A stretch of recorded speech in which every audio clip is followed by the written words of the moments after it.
नए नए गाने वीडियो देखने के लिए डीजे मनीराम देशराज चैनल को सब्सक्राइब करें।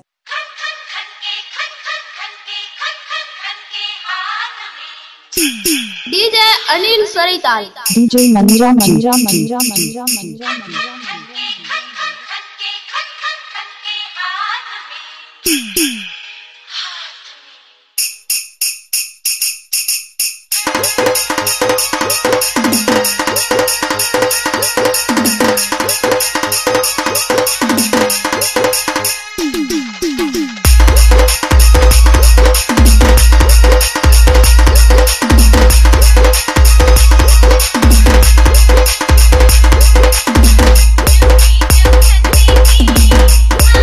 डीजे मनीराम के जान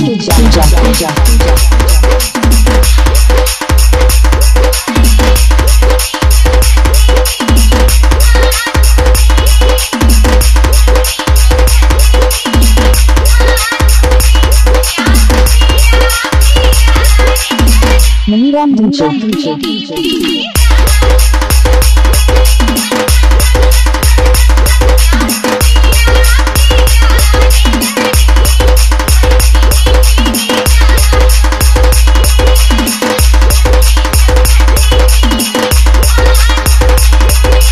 डीजे अनिल सरिताल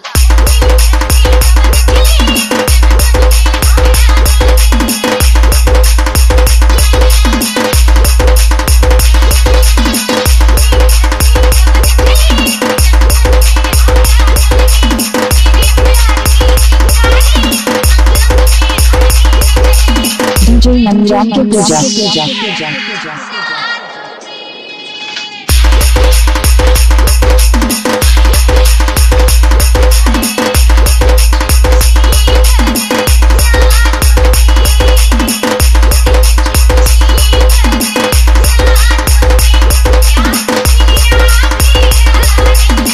डीजे मनीराम